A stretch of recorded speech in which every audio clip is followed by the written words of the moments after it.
Welcome, everyone, to today's podcast episode. You're listening to the Home Design Podcast. My name is Adam Case, your host, and we aim to educate, inspire, and connect South Florida with the industry authorities within their trade. Today, we're welcoming one of the most knowledgeable individuals in the luxury custom home building industry.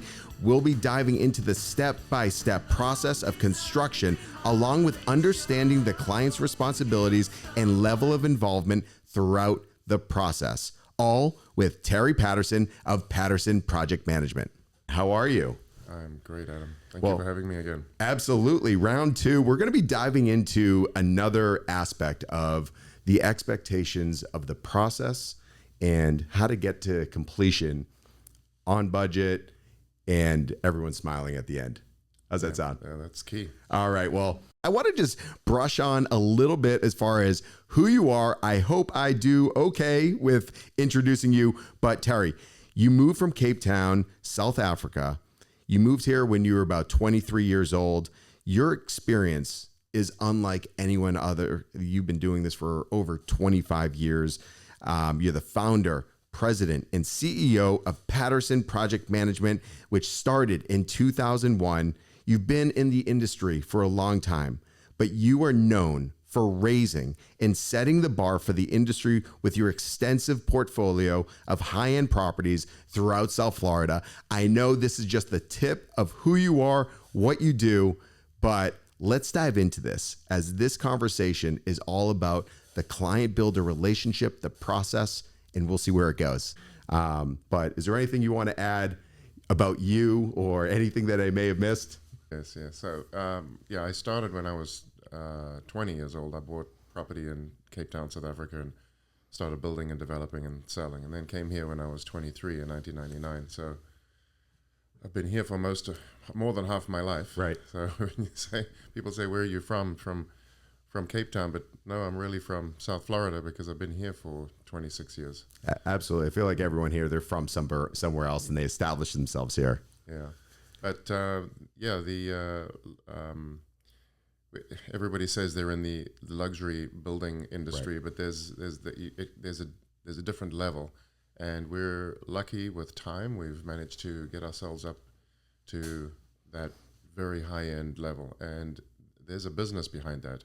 Everyone wants to focus on the luxury products and the materials and what you're building, but how to actually get that done, that's an intense business, right. And a very, very important part of the process. In talking about the process, it starts somewhere. I want to start this off with talking about, where does the process start, and what should an individual have in place when they want to build this custom luxury home? The right property, right? Location. If you want to be building a really expensive home, make sure it's on a property that can handle the amount of money that you're going to put into it. Right. And if you buy the right piece of land, it almost doesn't matter how much you put into it. The more you put into it with the right piece of land, you will double your output. That's what we found. Experience from watching our clients. If they're spending $10 million on their property and they got to put in an extra $2 million for upgrades, they will get an extra $4 million out in value on that extra $2 million. That's what we've seen. So talking about the types of properties that you build, what type of locations are we talking about? And there's all different types of properties, and we've seen them all over from east all the way west with who you're working with. Yeah. So we typically like to focus on waterfront because South Florida is so full of waterfront property, and it holds its value and just goes up and up and up, and it's limited. There is no more. So it's not like somebody's going to all of a sudden come up with development of thousands of waterfront homes, and it's going to flood the market. Right. You have to buy it, you have to demolish it, and you have to build something new. We also like to build some big estate homes out west Broward and west Palm Beach. There's a lot of 2.5 to 5 acre lots. You can build some amazing houses on those big lots. But primarily waterfront property is going to help you hold your value. Now there's waterfront that's just on a small canal. There's waterfront that's on something that can handle anything you want to, any amount of money you want to spend on a house. Right. And it's understanding that. So do you guys ever get in the real estate process? I mean, I know that typically you get involved later in the process, but finding that perfect property? Well, for the client, no. I mean, I am a developer myself. I'm not just a home builder for clients. So I understand it because I'm doing it for myself at the same time, which helps me advise my clients better because I live and breathe it. I'm not just making this up. So I would, if clients come and say, can you help me find a property? I will hook them up with a realtor that I know will find them the right piece of land. Right. But typically we get involved once they own the property, they're calling us, we're referring architects. Most important part of this process. I always tell people, make sure you spend good money on an architect. Don't race to the bottom and hire the cheapest architect because your friend says his buddy can do it for $30,000 cheaper than this other amazing architect. Your builders typically know who the good architects are, so trust them. And once you are going through that process with the architect, at some point you want to involve an interior designer. Right. It's very hard for us as builders that when we're halfway through the house and the client realizes that this is a really difficult process and how much they have to do, and then they decide to hire the interior designer late. That's one way to slow down the process. So the architect as well as the designer should essentially be working together throughout. Like, you know, obviously there's a vision. It starts with a vision and then it evolves from there. That's it. They should work together. There's some architectural firms that are taking on both now, being the architect and interior designers. That's great, but that's not necessary, but it's great. I think the architect's going to want to have their own free reign at first, and once they've got a concept, and then they will hand it to the interior designer, and then the interior designer would typically come up with a lot of suggestions, and then we can change things as we go. Yeah, because sometimes at that process, if there's too many people discussing what's happening, you know, there might be too much involvement where like you can't accomplish as much as you should. Yes, actually, what this does is clients have to understand that when you're building something that you're spending $4, $5, $6, $7, $8, $9, $10 million in construction, there's going to be a lot of back and forth, and because everybody wants a proposal from an architect and a proposal from a designer and a proposal from a builder up front, they have to give their proposals based on what the basic product's going to be. Not basic, but the basic services. So an architect, for example, say, okay, 8,000 square foot under air house is going to cost you this much money, and that's if we design it. You go back and forth a bit with us. We approve it. We then hand it off to our mechanical, electrical, plumbing engineers, civil engineers, landscape architects. But then once the interior designer gets involved, there's often changes that are going to have to happen. And that costs money for the architects. And often clients don't like the fact that they now got to pay more money to the architect that they already paid a lot of money to because of all these changes that now have to be done. You need to expect that in this kind of construction. Unless you feel that you're going to just come in and the architect's going to design something, you're going to approve it, sign off on it, it then gets handed over to all the engineers, and you're not going to change anything. If you are, which you should expect to on this caliber of house, expect to be paying the architect a bit more money for all those changes that they have to do. And it's not because the architect, we're talking about the business side of it here. So I'm going to get down and dirty into stuff that people don't like to hear, you know, but this is the truth of it, is the architect has to pay a whole bunch of subcontractors essentially, which are his consultants, the engineers. And the engineers, they have a race to the bottom of their own. I say a race to the bottom because they also having to compete against other engineers for the architect's work, therefore give the best price that they can. Then they do their job, but now they have to go and totally change it because the designers come in or the owners come in and changed a whole bunch of things. Well, now they got to spend all their time with their draftsmen and their staff and change it, and then they charge the architect. The architect has to then change the base plans. It's a lot of work. So expect to pay more for the architect. Yeah, and then it would continue to evolve and change. I mean, talking about, so that way we can put the builder in perspective now. What is the perfect time for where the builder gets involved? So a builder is not going to do a detailed proposal like what we do until we have a complete set of plans. And people don't like to hear that because they want to know what their house is going to cost before they give the engineers a go-ahead, so they don't have to change the architectural plans later if they've gone over their budget. But there is no way that a builder can actually give a real price until there is a 100% complete set of engineering drawings and full plans. Because we price this thing right down to the last little screw. But I suggest involving the builder right from the beginning, before when you start working with the architect, just to help guide you. Now, any builder who's built enough houses like we have will be able to say, okay, the client, what is your idea of your ideal house? They explain it. A contemporary, a West Indies, an estate home, a waterfront home. Okay, great.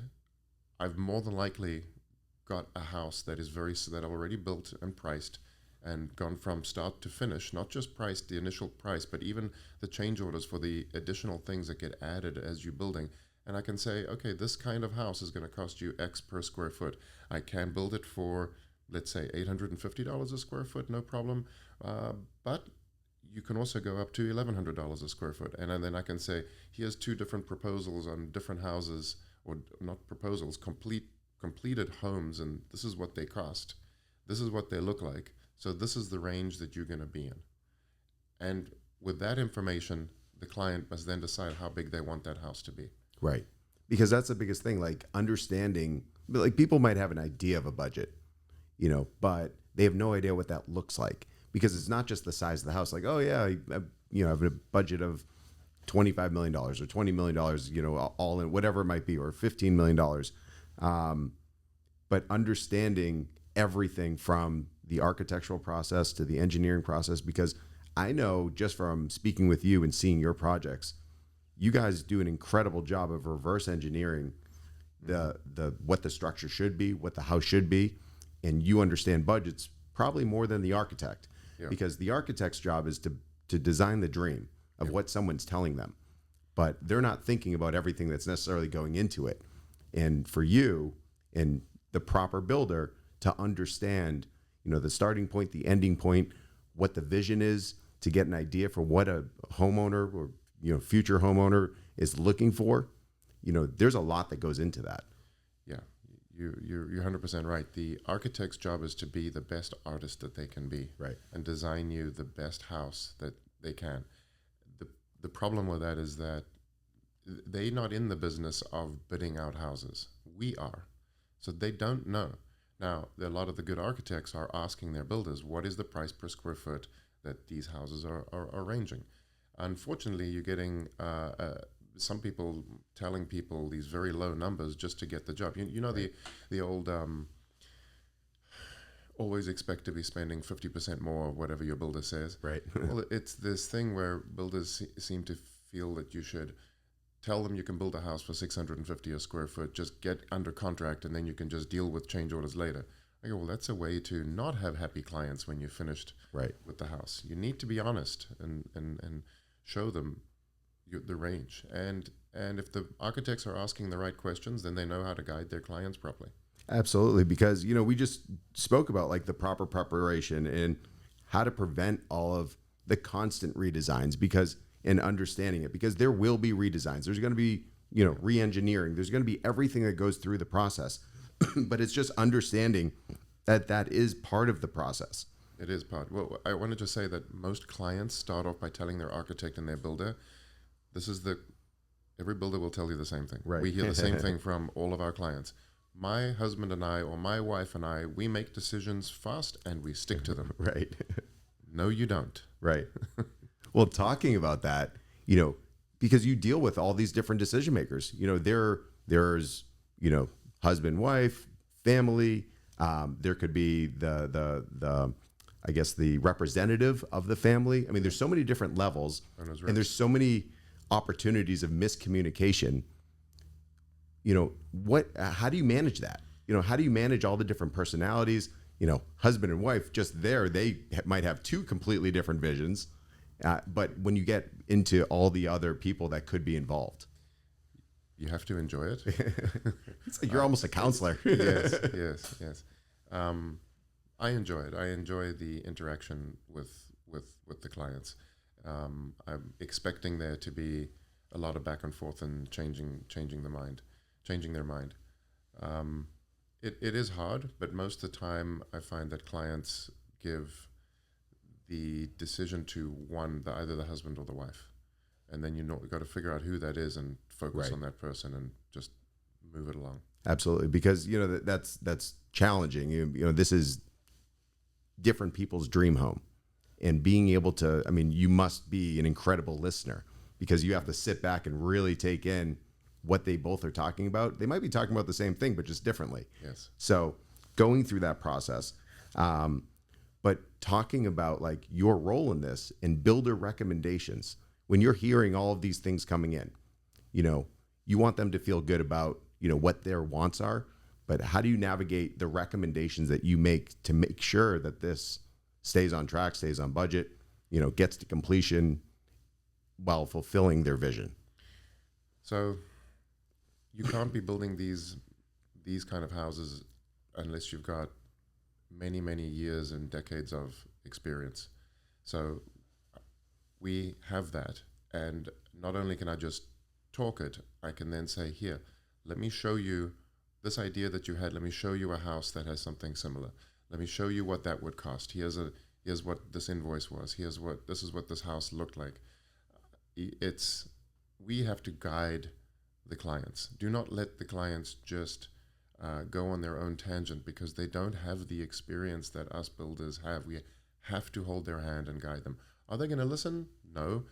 Or maybe at first they don't listen, but eventually they might come back into the direction you're trying to push them to.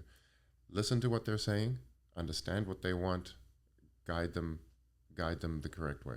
Absolutely, because when your experience, when you're building these types of homes, the client, when they're looking for the right builder, you want to see a portfolio. You don't want to be the first and think you're getting a better deal because you are the first and you're helping the builder and it's all going to be great. I've heard that. Yeah, no, I'm sure. And I'm sure there's people that spoke with you, ended up going with another builder, maybe because it was cost. And then at the end of the project, they're inching their way back to you saying, man, I really wish I decided differently. It's too late then. Right. Absolutely. And you're taking on someone else's problems. Yeah. But there's a dream and then there's reality, balancing those costs, because the cost of what the dream is could be very different from the reality, but achieving the dream, and we mentioned before, reverse engineering the cost of whether it's materials, design, whatever it might be, how do you navigate that, with the homeowner saying, listen, you're going to get the same look and same appeal, but maybe we don't have to use this material everywhere, but create those elements. That is an ongoing process the whole way through, because you got to start with the size of the house. Start with their budget. How much do you want to spend? Right. Actually, you first got to give them a reality check of how much these houses cost by showing them other houses you've built and saying how much they cost.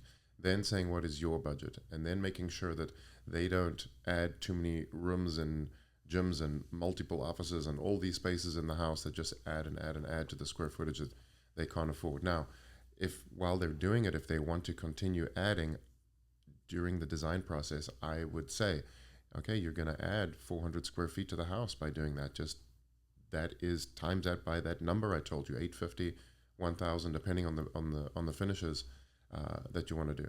And then once they start getting into the finishes, I would have to start guiding them. Listen, you want to panel all these walls and all this veneer. This is the price per square foot of those walls. Let me just give you an idea of what one room costs. Right. So, cut back. You want to tongue and groove all your soffits? Great. We could cut back and tongue and groove sections of it and stucco other parts and save you $100,000, and 100 here, 50 here, 10 here. Everything adds up. You want to go with a poured concrete roof or trussed roof. the there's $100,000 more than likely putting a poured concrete roof, but your insurance is going to be probably 10, 15, 20,000 a year less Wow. by going with a poured concrete roof. Well, it's understanding that component of it. I mean, because you know every single detail that goes into it, not only just the building process, but you know what happens afterwards, because you do need to insure these homes. That's right. And let's, if we want to talk about that, because it's a big decision to make, and it's a big cost on designing a house. Concrete floors and concrete roofs are saving a tremendous amount of money with the insurance. They do not like wood truss roofs anymore. That's a great point, because a lot of people might not even be thinking about that, you know, because that goes into the engineering, goes into the structural component. I mean, they might be just thinking about the aesthetics, but what other areas are saving people that might be a larger upfront cost, but over time it will save them? Well, these houses that we build all have all those energy saving and stuff in anyway. So I used to, many years ago, be pushing people into all these high efficiency ACs and the thicker glass on the windows and doors. But now it's all just standard anyway. So the new energy efficiency codes that have come out for air conditioners have just raised air conditioners prices substantially. But the energy because that changed everything. They had to change all the units. Everything, yes. Yeah, then that happened this year. But the energy savings that we haven't seen it yet, because they're just going into the houses, but the energy savings people are going to see will be dramatic. It was a good shift. The Eisenine insulation, well, that's on every house now. It used to be something we'd have to try and push people to. It doesn't just save on energy efficiency, but it's also you no longer need those vents on the outside of the house to let airflow through the attic. In other words, bring dust and pollen into your house and then find its way through your light fixtures into your house. We no longer have that. It's all perfectly sealed.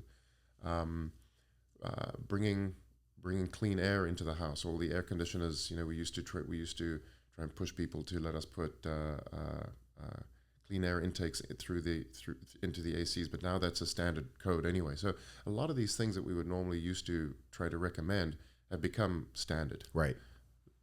On these high-end homes, at least. Absolutely. And that's something that people need to think about. And going back to expert advice and working with a builder, working with all different professionals that have done this, that know what to advise and what suggestions to make. But are there any common scenarios that you see over and over and over that lead to the over budgets, the delays, based on the client side, like things that they're holding up the whole process? Absolutely.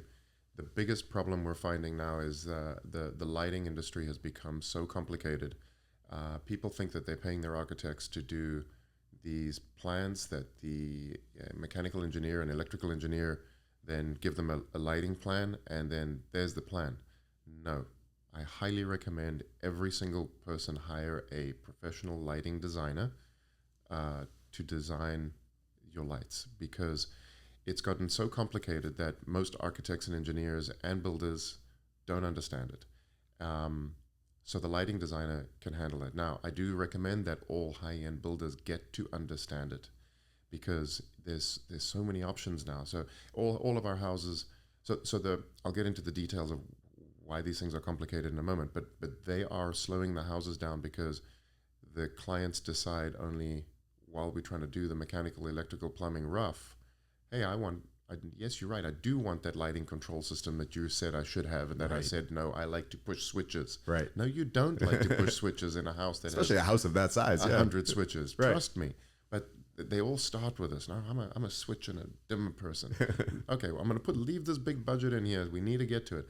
And then once you start talking to them about low voltage lighting control, well, now you're taking them to the showrooms and they start seeing all this amazing lighting that's out there, Ketra and DMF and flows, and now you got to get into, okay, well, you like these lights and you want a control system, but the control system, you could either spend money on let's say a Lutron control system with modules that control 4 circuits, or you can spend more money on these amazing lights that have those modules built into the light.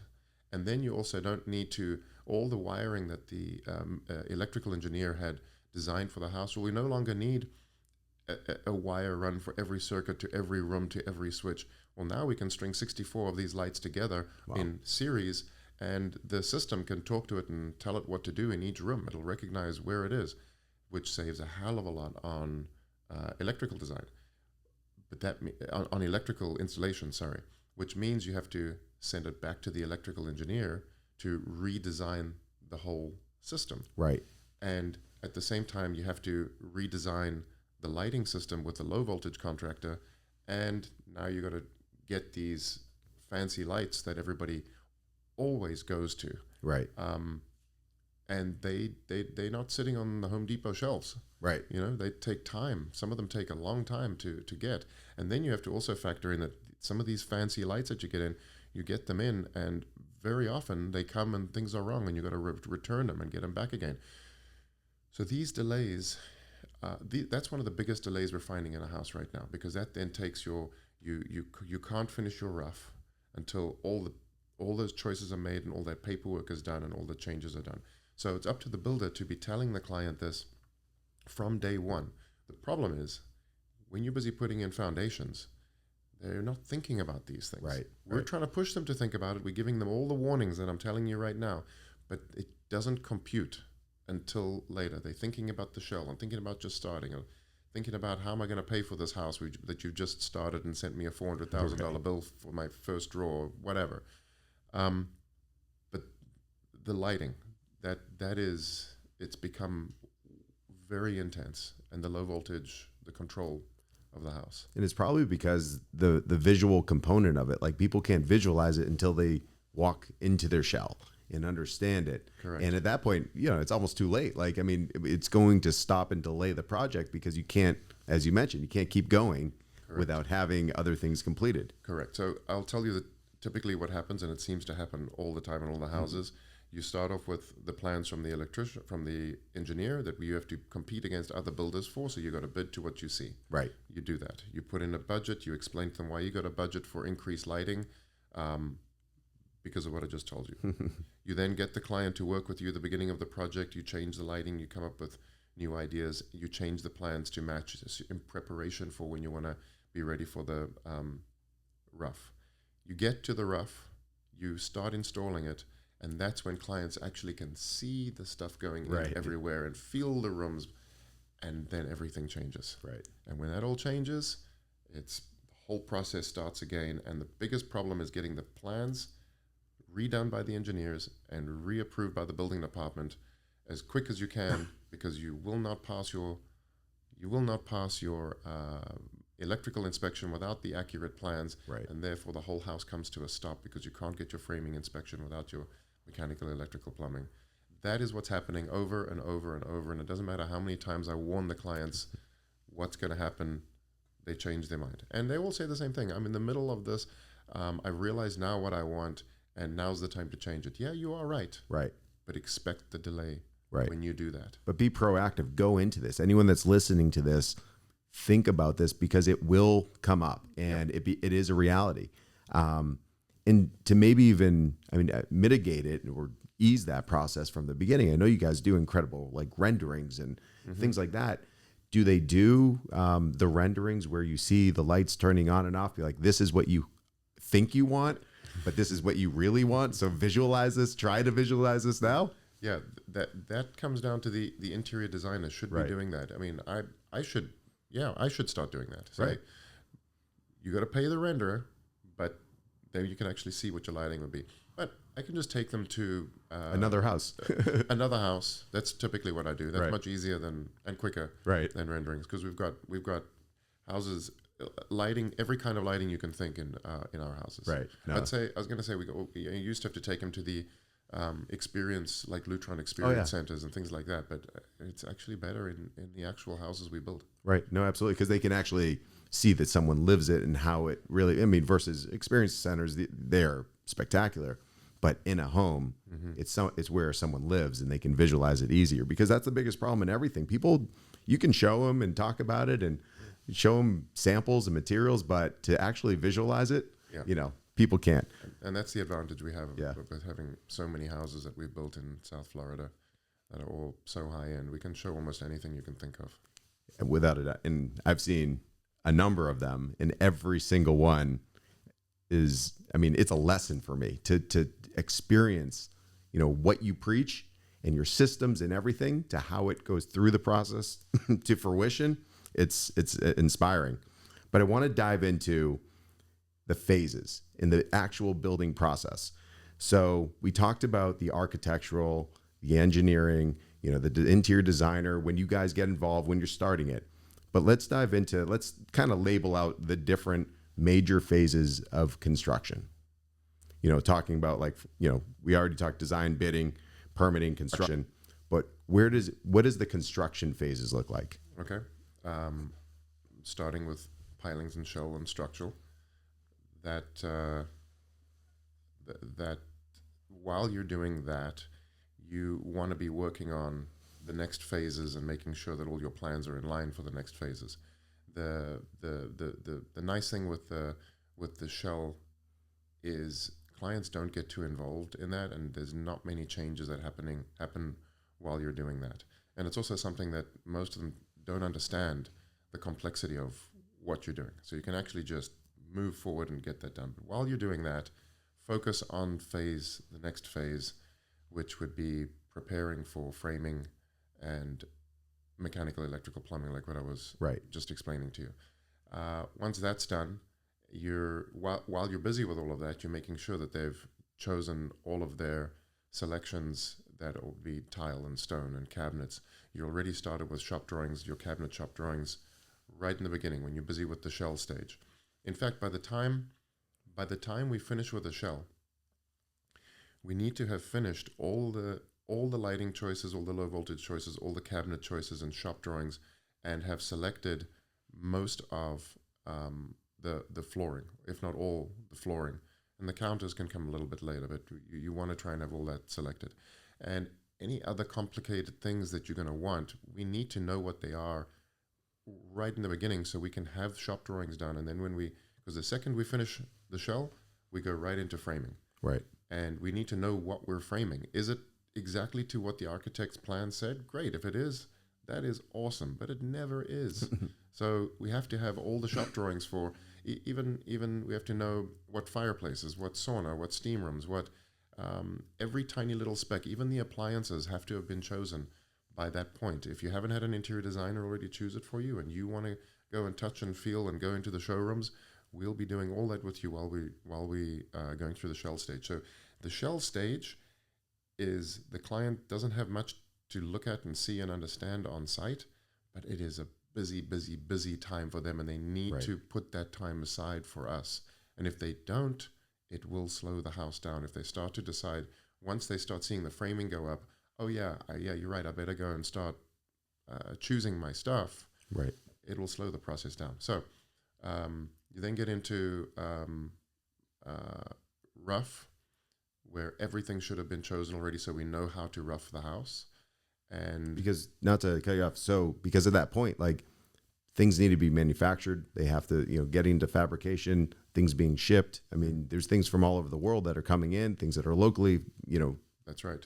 And that's not just the finished stuff. The rough pieces, right, a lot of it have to go in during rough, and that is also getting manufactured and coming from all over the world. Right. And sometimes we like to order all this stuff very early, and some people will give us a hard time and go, yeah, but they told me it'll only take 2 weeks.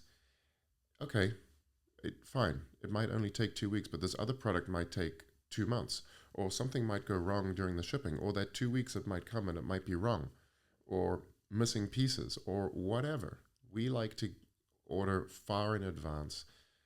Why clients don't always like that is because there's big deposits that are paid, and a lot of materials you have to pay between 50 and 100% up front for those materials. Right.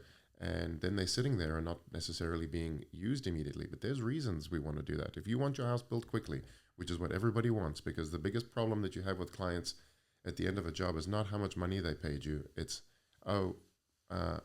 it took this many months longer than you said it would take. Right. And they forget that they were a part of that problem. Now, we don't make them forget, because as we're going through all of this, we make sure we have time change orders that they got to sign off on, as things are happening, as decisions are being made.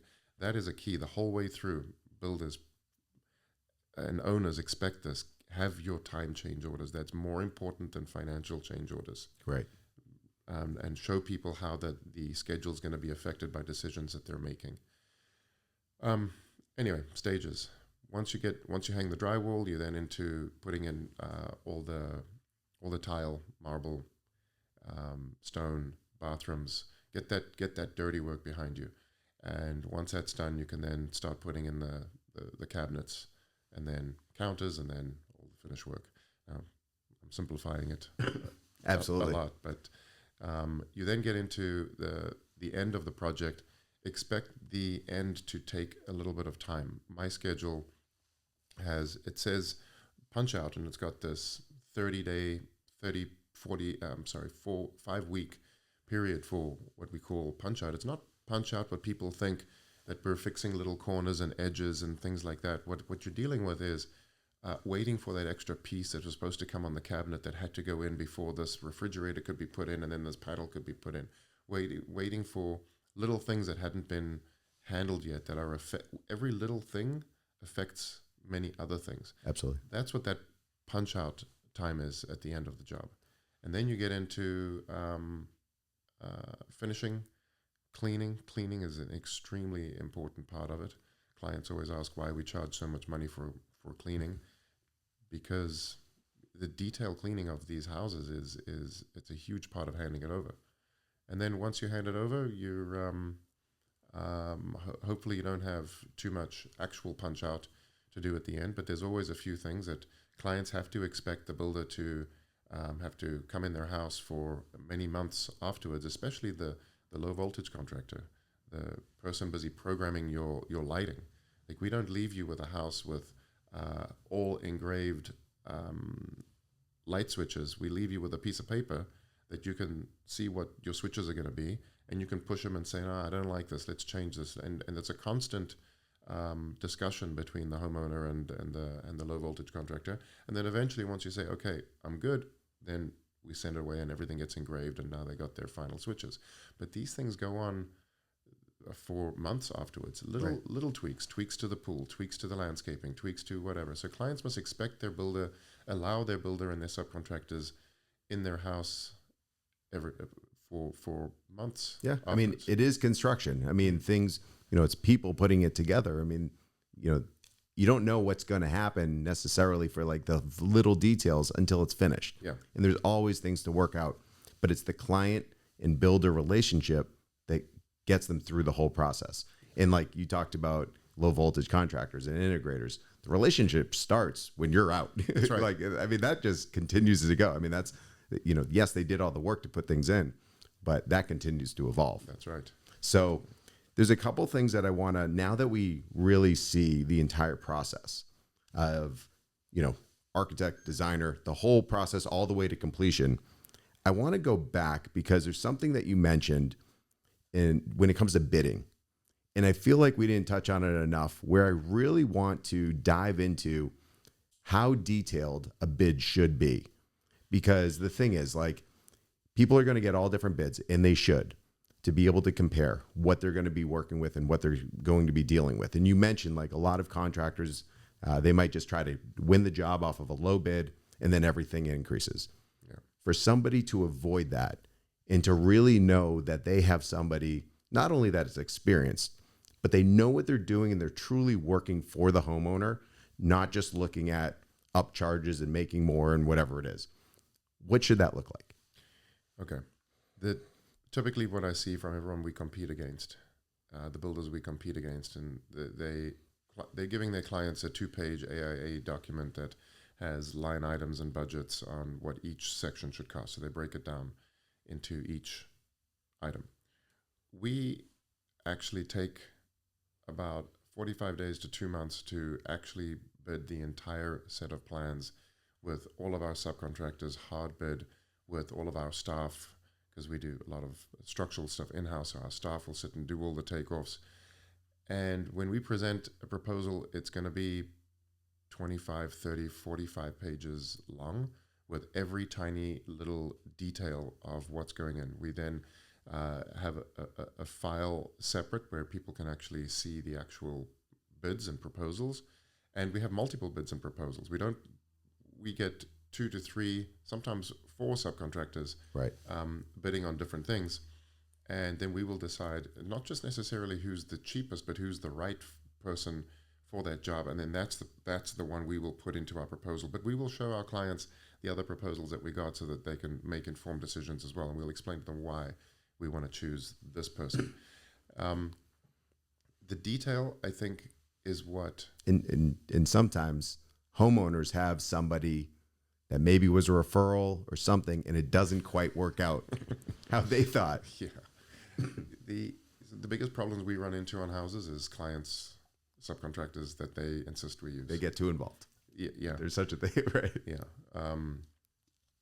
That's a problem. And I would say 50 to 60% of the time that when a client brings us their brother or their cousin or their friend or this person that they really insist we use because they've been doing something for them for years, it ends up being a problem. We're in a different industry to what... There are thousands of subcontractors who do work in the construction industry. We are in a level that is... There's very few that can actually do it really well. Right. So you need to trust the builder and use the people that the builder say. And the builder needs to bring you multiple people, not just one, multiple bids, which is what we do. That process of detailed proposals and showing multiple proposals to the client, I feel that's how we win most of what we bid. It takes us, as I said, almost 2 months to put a proposal together. And then I warn clients to say, when I'm going to go through this proposal with you, I need 2 different days of 2 to 3 hours of your time. So it's going to take 4 to 6 hours for us to go through the whole proposal. Sometimes they need a week break in between because what happens when you're going through our detailed proposal, that's what starts getting their mind's juices flowing. It's a tiring process for them. It's not just, okay, that's how much that is, that's how much that is, that's how much that is. No, the review of the proposal is actually for us to make sure that we've bid what you want and listen to what you have to say about our proposal and the details written in the proposal, not the amount, the details. Right. And then we make our notes and we go back and we correct or change or adjust and then come back with another proposal and spend another 2 or 3 hours with you. Yeah. I mean, it's a long and tiring process, but it's a major undertaking. It's the most important. Right. Absolutely. And to be able to talk about the same thing, the contractor, the builder, speaking about the same thing that the homeowner is envisioning as well. Yeah. Because in construction, a lot of times that's what's off. The contractor might know what they're referring to, but they're still talking about something else to be able to win that bid. And you're not just looking for someone that's there to just win a bid. You want someone that's there that's going to hold your hand throughout the entire process and be there and gives the proper suggestions and not just do what you say. And then the number becomes something completely different from what you were, where you were trying to be. So our job is to bring the client's vision to life for the most cost-effective way and fastest way that we can do that. Now, the problem is we have to bid against 2 to 3 to 4, sometimes 5 other bidders. Right. So the only thing that you can do to be fair is to bid what you see on this plan that everybody got. Right. That's how the bids come.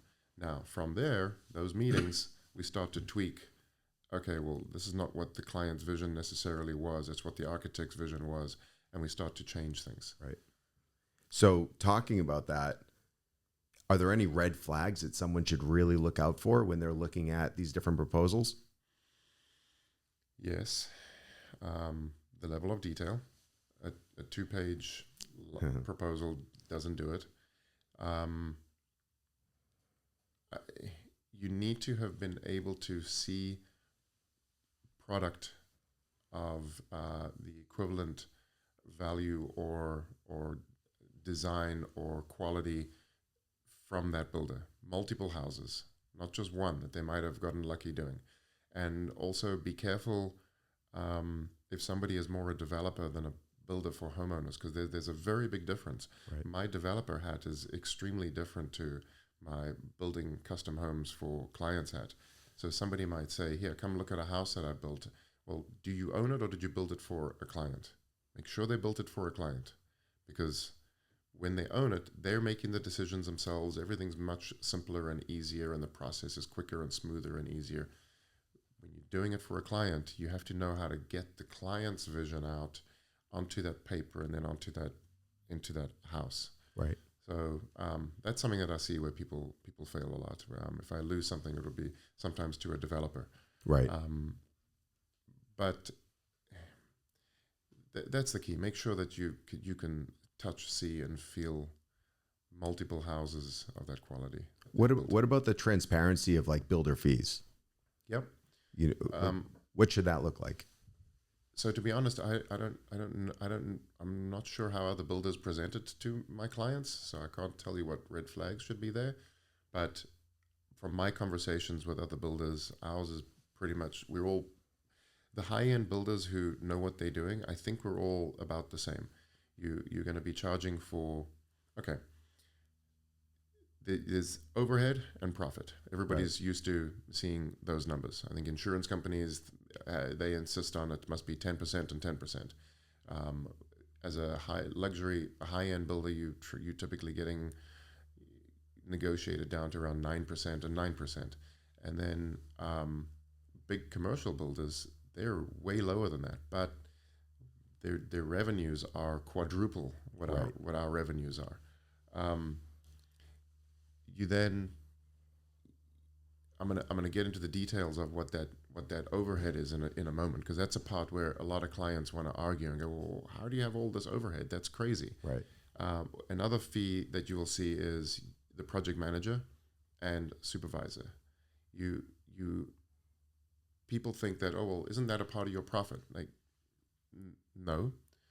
That is a very important fee that everybody on a high-end home, you must insist that there is a project manager and a supervisor, not just the GC trying to build that house by himself. Because if he is, he's not big enough. Because if I had the time to be acting as my own project, as the project manager and the supervisor, building your house myself, Terry Paterson, then I'm not building enough houses to be able to even be building your house. Right.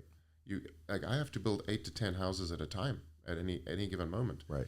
Because if you're not, you don't have the leverage on the subcontractors.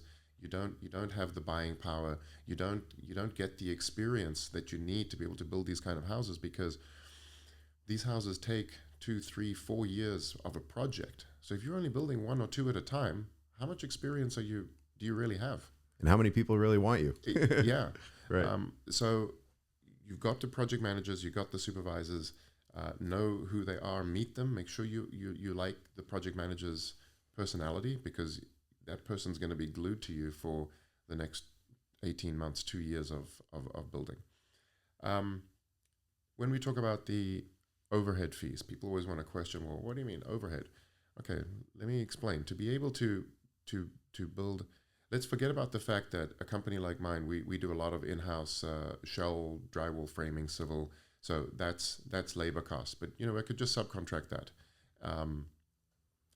That's not the costs that are in those overhead. The overhead is the amount of vehicles that a builder owns is high, because you can't have your staff running around doing all this driving that they have to do in their own vehicles, because if something goes wrong, you get sued. They're in their own vehicle. You're losing a ton of money. So, I mean, I have 14 vehicles owned by the company.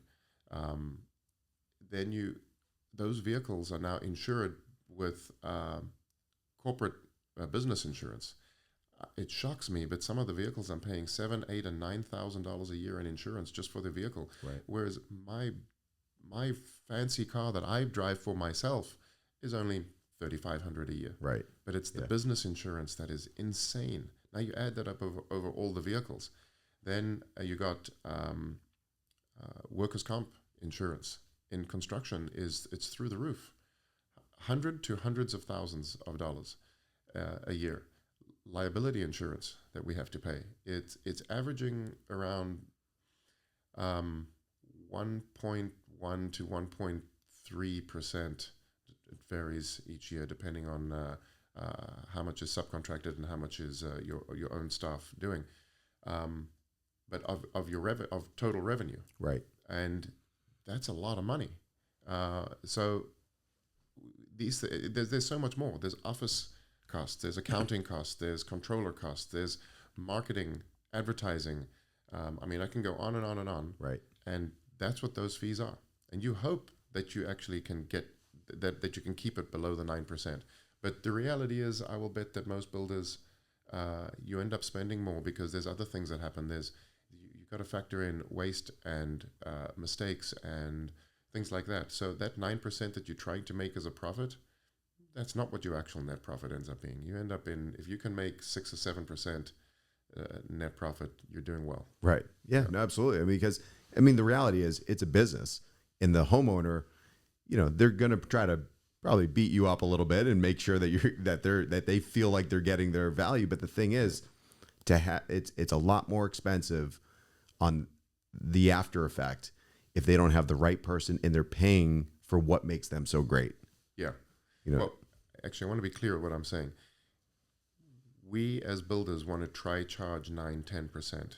Right. What I'm saying is, what we experience once you do your tax returns the end of the year, you're probably going to end up at around 6 or 7%. I'm not saying let a client negotiate you down to 6 or 7%, because if you do that, you're going to be making even less. Right. Yeah. And why even do it at that point?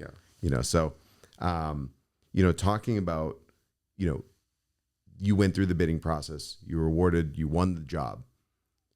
Do you immediately go to your documentation? And I want to get into that as far as how technology plays such a crucial role, and segue it from milestones. So do you document certain milestones throughout the whole process as far as where major transformations or transitions or, when payments are due, whatever it might be, what do milestones actually look like? Okay. We don't. So milestones are something that you do as a developer more than you do as a custom home builder. As a custom home builder, we have a pretty detailed schedule on a management software. It's very important to have a very detailed schedule. Our schedule is so detailed that even the software struggles with it sometimes because it's got so many links to it. But that schedule is constantly telling the client, reminding the client, this choice needs to be made at this point. It's not just a schedule of our construction. It tells my supervisors when to order the steel, when to order the lumber, when to order a survey ahead of time. It even tells them, let the surveyor know that next week he's got to come in. Gives them notice, but it gives the client notice as well. Start thinking about your cabinetry, and then it'll go into saying another date. Okay, final cabinetry decision must be made by this date. So for us, it's a constant thing. What we try to do though is, if you want to look at a milestone when all choices must be made, is we try to say by the time we're done with the shell, we need all of these choices done and documented, and either on the interior design plans, on the permit set of building plans, or in our to-dos and notes that are all in our management software. Make sure that the transfer of information is pretty much what we do. That is our job. Right. Okay. So if you don't have a good system to keep track of the massive amount of information that has to go through you and that we have to assimilate, you're going to fail. Right. You have to have something good. So a to-dos list that then breaks it down into even smaller checklists that you can actually check off each time something is achieved, or you can set dates, you can set parameters, you can set who's responsible for certain tasks, and that way you can push one button and beautiful printouts can come with who's responsible, or emails sent out to people. Right. If you don't have a system like that, you cannot build a house of this caliber. And this is something that didn't just happen overnight. It's not like a software that you purchase. This is from years of experience and fine tuning it and working on it. Like, this is your software. This is well, let me be clear. Not my software. Well, it's the management, the process. The software would, like, let's say you got Builder-Trend or Procore. Right. We use Builder-Trend. When you have one of those, it's like anything. Garbage in is garbage out. Right. That software is just the base of what it allows you to do. Now you need to program that software to be as intense or not. It's not going to tell you all the things that mine does. It's not going to happen. That took constantly. I mean, I started programming it in 2010, I think it was 2011, and just updating every single year. I take about a week to, not a constant week, but a week of thinking, going through my schedule and updating. And the reason it takes so much time is because if you see how these schedules are, one little thing leads to another thing. There's three different paths: an inside path, an outside path, the site path, and then each thing has a predecessor and some what happens before, what happens after. Right. This can't happen if this hasn't happened. And then there's multiple things. It could be 5 predecessors that have to happen before these other things happen, and then they have dates and they have to be linked. And if all of these work perfect, but this one doesn't, well, does it shift the whole schedule over? And when it shifts that over, what happens to everything else? Right. So I enjoy it. It's almost like coding. Right. I can probably put it to that. I'm not a coder. My brothers are. But you thinking of how all these links are happening. And I need to do it late at night when no one's bothering me and just staring at the computer and figuring this out. But Right. I update that annually. It'll be hard to get it as intense as what mine is on one sit down and just do it. Well, that only comes with experience and years of doing it. Yeah. Because you see the cause and effect on every little decision that's made. Yep, that's right. Then the next part of it would be, let's say, how you keep all your files in order.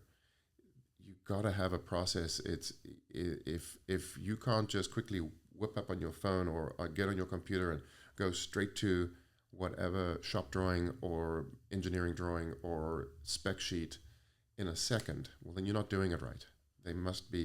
Everything must be labeled beautifully, and keep all your jobs labeled the same. Right. Keep all your base folders the same, which then lead to different folders, so that you know that when you're flipping between jobs, you're not having to now decipher where you've put everything in each job. Right. And then your to-do lists or your notes, I mean, that gets massive. Right. Keep that in order, and don't delete stuff once it's done. Always keep it. Make sure it's there, written with a line. Like the software would put a line through it, but it's still there to go and look at for a number of reasons. One, for you to go and reference back, but also when clients, they forget. Right. They forget a lot, and you need to be able to go back and go, well, look here on these notes. This was the date. Here it is, and here it was completed. Or you decided you didn't want to do this. Or other processes is your change order process. That you have to have a good change order process, and sometimes even putting in a change order and having clients decline it, that is as important as having clients approve it, because once again, you can remind them that I said you should do this, but you didn't want that. So, and then a good software keeps track of all those things. But garbage in is garbage out. Right. You can't just buy the software and think now you're golden. Right. No. And attributed to, again, the experience, the fact that you are working on projects all day, every day, throughout the year after year, and really to your team as well. Yeah. You have an incredible team. They've been with you for a while. You're always growing your team, but they have to follow the process and understand the process. And for somebody who's looking for a builder, look at not only the individual as far as like yourself, look at the people that are on the projects every day, like you mentioned. Yeah, know the team. Listen, the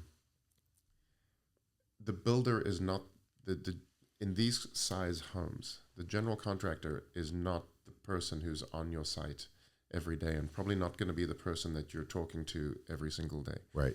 But the builder has to be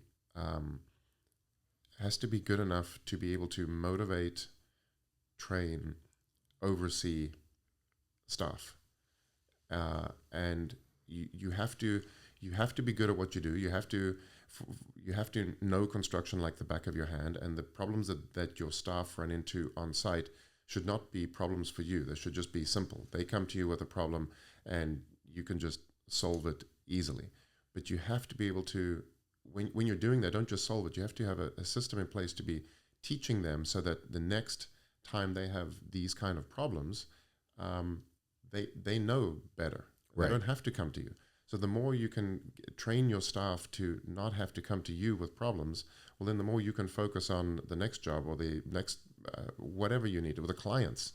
Like I try to keep myself available for the clients. Every one of the clients is 4 project managers and 6 supervisors, but all the clients, I'm talking to them all the time. So are the project managers, but I'm available for them at any time. I Right. can answer every phone call that comes to me.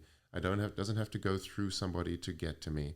And that's because my staff handle all that day-to-day stuff. Right. All I have to handle is whatever they can't.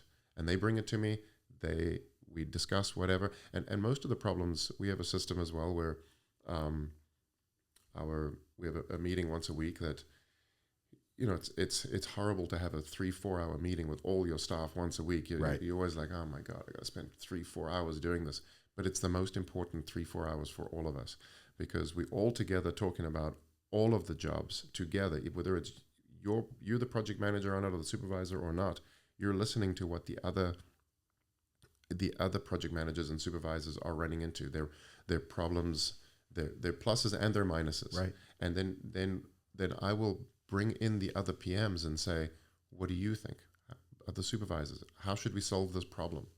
Or while the other one's busy talking, they'll just jump and go, oh no, don't worry, I got that. I got a solution for you here. And then we discuss it. So everybody's learning at all times. If you're not constantly learning and evolving, well, then what you end up with is the general contractor, me, having to be everywhere at once.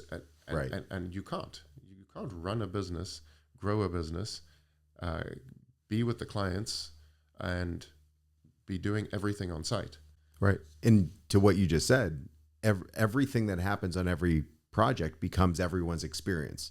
Yes. So like being able to talk about that and understand a challenge that one project might see at one point of the project. So that way it becomes as if almost the other, project managers have already experienced this. Correct. So they know exactly what to do. It's correct. Yeah. It's full teamwork. Yeah. And then in the end, they all, I think all of my staff are as proud of a house, whether they were the PM or supervisor or directly related to it or not. It's our house that we all built together. And relating this back to the initial process of selecting the right builder is ask the question, what's the internal relationship? How many project managers, how many people are overseeing the projects? What do you, how does this overlap? Because, it could be a good question for people to understand the inner workings for how their projects will be handled. That's right. So I know technology is a big part as far as what you've implemented. And we hear it all the time in every industry, AI. Like we can't avoid it now. Mm-hmm.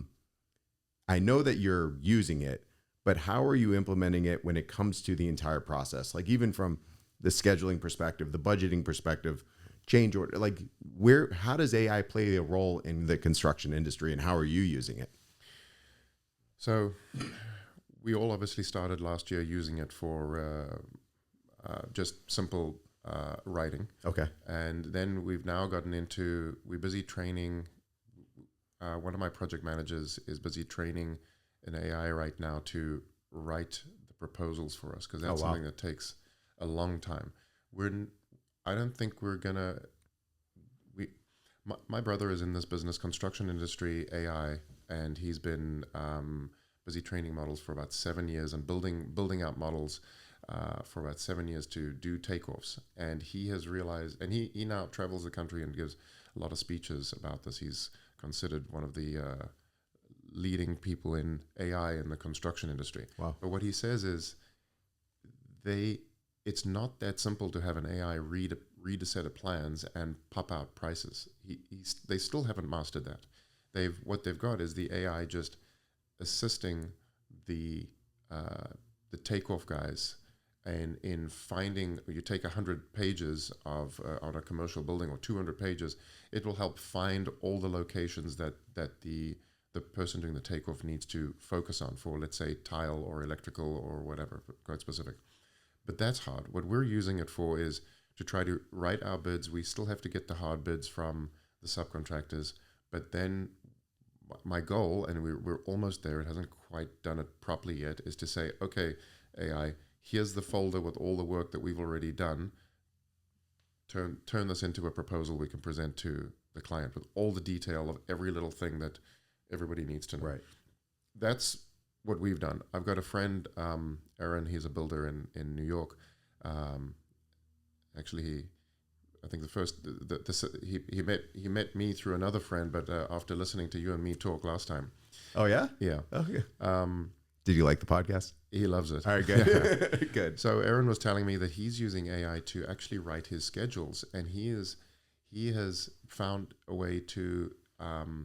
So he does a lot of big renovations in New York. So for me, my schedules on a brand new construction, they pretty much follow the same path. That's what I love about new construction. But if you start getting into some big renovations like he does, also $4, $5, $6, $7, $8, $9, $10 million renovations, you got to write a new schedule for every one. So Right. he's using AI to write that schedule, and he's managed to incorporate it into Buildertrend. I don't know how yet, but he has. Wow. And we were talking about it last week. It's incredible. There's still some adjustments you got to do. It can't think of everything for you. Right. But he's very impressed with what the AI is coming up with on writing those schedules. Yeah. I mean, when you look at AI, I mean, it's a great tool to, improve the process in the sense of like maybe speeding it up or getting to an end goal quicker. But you still need that human effect. You need that the person to go through every single line item to really fine tune it, because AI is not talking to the homeowner. AI is not talking to every other department.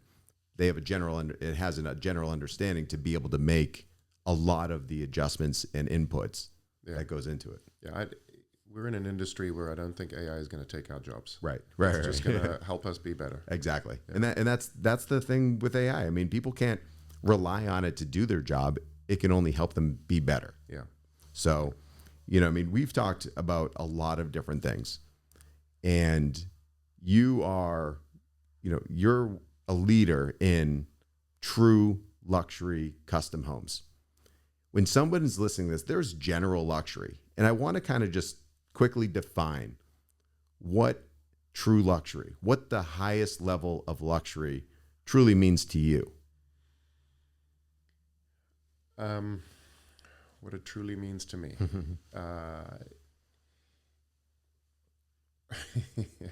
Well, because it's a lot of factors. Didn't we do a whole podcast on this? We did that. I'm thinking I can talk and talk and talk. No. Just to briefly, because when somebody's looking at this, like, you're not necessarily the builder for everybody. Yeah. You specialize in a certain level of homes, like a starting point. I mean, you can build any home, but what you do every day, it is the epitome of luxury. Yeah. The details, the materials, the process, everything. What would you say that differentiating factor of the highest level of luxury? When you get to the highest level of luxury, you have to focus on exactly what you just said, those details. Like, everybody wants to say that they're detail orientated, but until you've got the experience in what that detail really entails, I don't think you understand. I mean, right. Luxury building is hard, and to be honest, the people who can do it better because of the amount of processes and involved are women. Right. Most of my best project managers and people who run my company are women, because people are used to it being a male dominated industry, right. Construction. But to be quite honest, we can't focus on 3, 4, 5 things at a time like women can. Right. We don't. They so much better. But I feel like they remind us that all the time. Like, it's a constant reminder. Like, oh, by the way. I know. But they're so much better suited for the amount of detail involved in this luxury high end construction. It's. What is luxury? Luxury is well, for me, I love waterfront living. That's luxury. Luxury is having a great views outside your house. When you open those windows, you're seeing something amazing.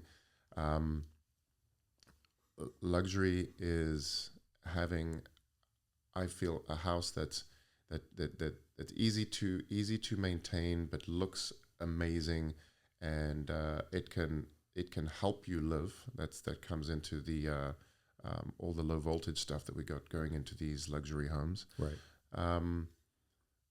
Luxury, you just got to feel comfortable in it. I mean, some people, I've heard people say, sometimes these luxury houses, you feel like you don't want to touch anything. Well, then that's not the luxury house that you should be building for yourself. The houses that we build they're amazing to live in. Right. Yeah, luxury costs money. Right.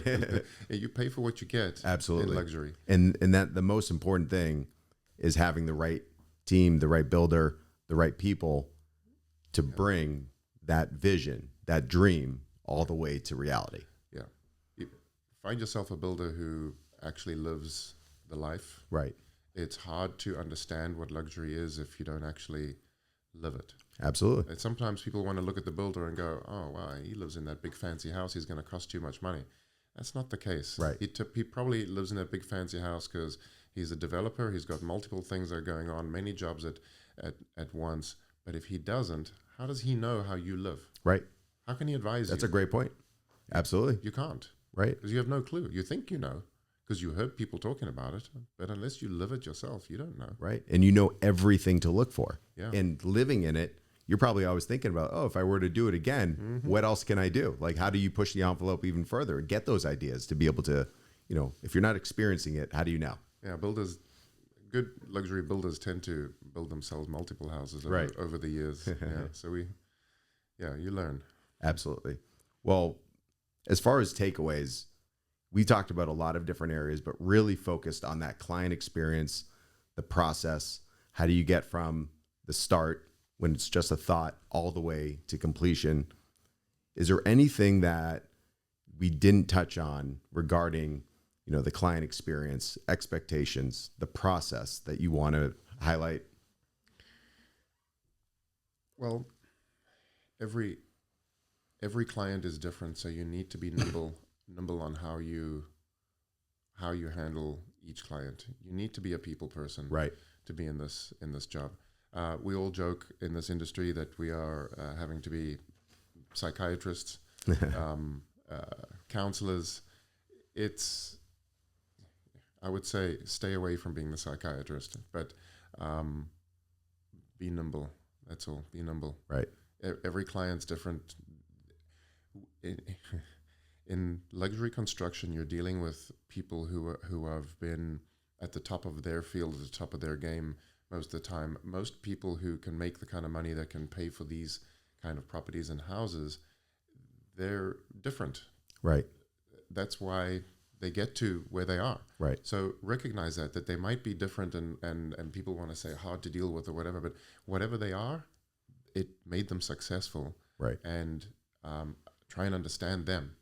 So adapting to the client is one of the key things. Absolutely. Well, I mean, every time I sit down with you, every time I walk a project with you, every time I'm on a project, I continuously learn, and continuously, when I thought I was impressed before, I continue to be impressed. And that's something that if anyone's looking to build a home here in South Florida, for them to not at least have the conversation with you would be a disservice to whatever they are building.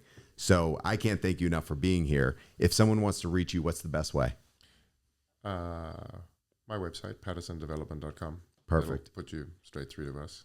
Awesome. And I want to plug you for a second. All right. The process that how you come and document our construction from the beginning through the middle, interviews as you're going through, the way you do it, and then the end result, that is a game changer for us as well. It's amazing what you do, and I really appreciate what you do for us in this industry, all of us, even the podcast, the home design shows, everything. Thank you very much. absolutely. I mean, it makes our job easier when we're walking these incredible projects, but I appreciate you saying that. And, we've documented a lot. We've worked with your team. Yeah. We're telling your story continuously every single time we walk on a project. We've filmed projects that you've done before to help you close deals. Yep. That's right. What would you say to that? Like how it has helped you? Well, so one of the it's great to go and show our projects, but you only get a limited amount of time that you can show your project before the client is like, come on, please, Right. get out of my house. Right. So you documenting not only that we got the end result of the project that we can show and people can see it, but then also you document the process all the way through, which helps us with our marketing as we're going through it. It helps us with our marketing to show people the end product. Well, this is what happened to get there. It's saving our clients don't have to go to all the houses anymore. Maybe I can just go show them one, and then they don't want it. They don't need to go see the rest because you've documented it so well, so much detail. I love how you guys you do things from afar. You come in really close up onto things. You can actually see the level of detail into the smallest little corner, because there's nothing worse than you see in these magazines all these people's homes and every photo looks amazing. Right. But when you actually go and feel and touch, it's not. You guys come in with video and you get right into all the corners and the little details. I love that. And then you come in and ask all the right questions, and you interview my staff, and you interviewing people, interviewing even my staff, it gets their juices flowing. They don't want to say something stupid. So Right. they're thinking more in depth into whatever their answers are going to be. And that helps them and helps them grow. So no, I love it and I appreciate it. Thank you. Awesome. Well, it's amazing working with you and your entire team, and a lot more to cover. These incredible projects. You have some on the books that we're waiting to break ground and get started on those. And I can't wait to see what's to come, because like I said, every project continues to impress. And when you think the bar is here, just wait, because the next one is even higher. It's incredible. Right. That's right. So. Thank you. But Terry, again, thank you so much for joining us. For all of you who's listening, we are South Florida's. We're Florida's premier destination for everything home design, home improvement, focusing and telling the story of the industry, positioning the individuals, the brands as the authority in their trade. Come and join us. For more information about who we are, visit our website at homeshows.com. Follow us at FL Home Shows, but make sure you subscribe to our channels and stay tuned for the next episode. Thanks again.